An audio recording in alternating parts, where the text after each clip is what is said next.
नमस्कार दोस्तों, हम पहुंचे दिल्ली के जंतर मंतर पे और यहाँ पे धरना प्रदर्शन चल रहा। तो हम लोगों से बात करेंगे कहाँ से आए और क्या इनकी डिमांड है जो दिल्ली के जंतर मंतर पे धरना किया गया। जैसे कि हम आपको बताते चले कि जो दिल्ली का जंतर मंतर है, यहाँ से लोगों को लगता है कि हमारी आवाज़ सुनी जाती है, तो इसी को लेकर यहाँ लोग धरना प्रदर्शन करते हैं, अपनी मांगे रखते हैं। सर, क्या नाम है आपका? मैं पुष्पहास पांडे हूँ जी। और मैं प्रेसिडेंट हूँ all India NABARD officers association का।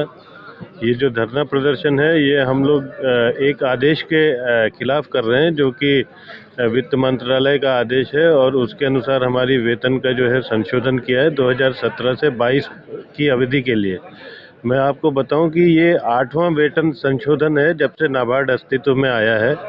पिछले 7 वेतनमान जो है हमको सातों जो सेटलमेंट हुए हैं वो सारे के सारे भारतीय रिजर्व बैंक के समकक्ष हुए हैं, क्योंकि 1982 में जब नाबार्ड की स्थापना हुई तो उसमें उस समय पे भारतीय रिजर्व बैंक का जो कृषि और ग्रामीण विकास से संबंधित जो कार्य था उस कार्य को नाबार्ड को हस्तांतरित किया गया और नाबार्ड को एक विशेष भूमिका दी गई। उसके बाद में नाबार्ड एक्ट जब बना तो नाबार्ड एक्ट के साथ साथ जो है बैंकिंग रेगुलेशन एक्ट और आरबीआई एक्ट, इन दोनों में भी संशोधन करके नाबार्ड को अतिरिक्त अधिकार दिए गए कि वो कृषि और ग्रामीण विकास के क्षेत्र में कृषि से संबंधित जितना भी ऋण है उसका जो है रेगुलेशन करेगा।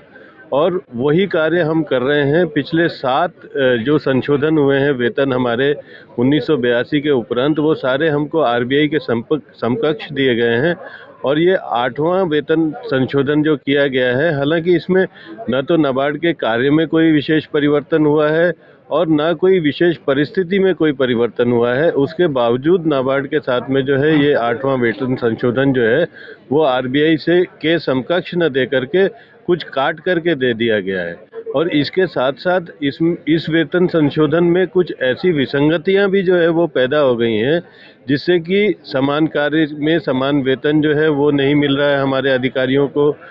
कुछ जो हमारे कनिष्ठ अधिकारी हैं उनको उनके वरिष्ठ अधिकारियों से अधिक वेतन मिल रहा है।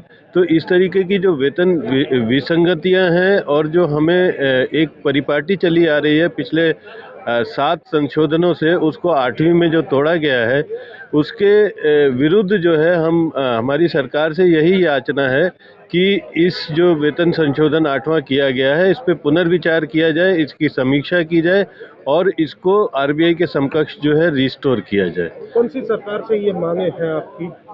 हमारी केंद्र सरकार से ये मांग है। आज किस लोग ज्ञापन भी आप देंगे? हम लोगों ने ये ज्ञापन पहले से ही जो है वो वित्त मंत्री, प्रधानमंत्री और वित्तीय सेवाएं विभाग को हम लोग दे चुके हैं। तो और आज भी हम लोग जो है ये ज्ञापन उन लोगों को देने जा रहे हैं। मेरा नाम अमलान दास है, मैं जनरल सेक्रेटरी हूँ all India NABARD officers association की। जो मांगे लेके आए सरकार कितना ध्यान दे रही, क्योंकि जैसे आपने बताया कि काफी दिनों से जो मांगे हैं नहीं पूरी हो रही 8वें वेतन की बात। नहीं, जब से ये डीएफएस का ऑर्डर आया है मिनिस्ट्री ऑफ फिनेंस का, तब से हम एजिटेशन पे हैं। We have exhausted all our options, almost like giving representation to different authorities, PMO, finance minister, DFS officials, our own management, and then we have had a strike also on 16 December. Finally, when nothing positive came out of it, we were forced to come here and sit on this dharna. क्या लग रहा है दिल्ली के जंतर मंतर से धरना देने से मांगे पूरी हो जाएगी? अभी क्या है कि ये this is a democratic country और government of India sits here and अब पूरी होगी नहीं होगी सरकार का सोचना है, लेकिन हमारा जो काम है to protest and protest in democratic manner, वही हम कर रहे हैं। नरेश गुप्ता, मैं रिटायर्ड ऑफिसर हूँ नाबार्ड का। और आज का जो ये धरना है इसी संदर्भ में है कि जो वेज रिवीजन हुआ है हमारे जो एक्टिव सर्विंग लोग हैं उन लोगों का, वो आरबीआई के लाइंस पे नहीं हुआ है, जो कि हमेशा होता रहा है। और ये आश्वासन जब नाबार्ड बना था, नाबार्ड को भारत सरकार नहीं बनाया, 82 में बनाया। मगर भारत सरकार वादे बहुत करती है। नहीं, वादे करती है, हम ये नहीं कहते निभाती नहीं है, लेकिन ये एक वादा है जिसके अंदर में कोई कमी दिखती है हमको। और हम सबका यही प्रयास है कि भाई इसको करें। तो आज इस धरने में हमारे पूरी कंट्री से करीब 30 हमारे रीजनल ऑफिसेज हैं all over the country NABARD का स्टेट कैपिटल में, और हर जगह से हमारे साथी लोग यहाँ आए हैं इस चीज़ को दर्शाने के लिए। और भारत सरकार के पास ये आवाज़ आपके माध्यम से पहुँचेगी कि लोग हैं, एजिटेटेड हैं, और इतनी सर्द मौसम में अलग अलग जगह से कोई बस से आया है, कोई कैसे आया है करके, और एक प्रयास है। दिल्ली के जंतर मंतर से बिल्कुल बिल्कुल, उम्मीद के बिना तो कोई काम होता नहीं, और हमारी पूरी उम्मीद है कि इस चीज़ के ऊपर सरकार का ध्यान जाएगा, और भारत सरकार के जो संबंधित मंत्रालय हैं, फाइनेंस मिनिस्ट्री है और डिपार्टमेंट ऑफ फाइनेंशियल सर्विसेज है जो इस चीज़ को डील करती है, उनका ध्यान इस तरफ जाएगा, और हमें इसमें सफलता मिलेगी, उनके सहयोग से ही मिलेगी, और यही हम कहना चाहते हैं। और साथ ही जो रिटायर्ड लोग हैं उन लोगों का भी इसमें एक इंटरेस्ट है कि भाई उनकी पेंशन रिविजन्स के भी इशू चल रहे हैं जो सरकार नहीं दे रही है, तो उसकी भी आवाज़ सुनी जाए। मजूमदार है। मैं all India NABARD officers association से विगत 30 वर्षों से जुड़ा हुआ हूं। अभी सेवानिवृत्त हो गया हूं, और नाबार्ड रिटायर्ड एसोसिएशन से भी मैं जुड़ा हुआ हूं। अभी आप देख रहे हैं अपनी कैमरे को, अगर आप चारों तरफ घुमाएंगे, यहाँ देश के कोने कोने से लोग आए हुए हैं। सिर्फ देश के कोने कोने से जो सेवारत कर्मचारी हैं वो नहीं है, जो सेवानिवृत्त कर्मचारी है वो भी है। मैं एक चीज़ आपको दिखाना चाहूँगा, वहाँ कोने पर आप देखेंगे एक 80-85 साल के मुझसे बहुत सीनियर आदमी बैठे हुए हैं।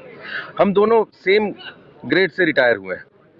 उनका जो पेंशन अभी मिलता है वो मुझसे आधा है।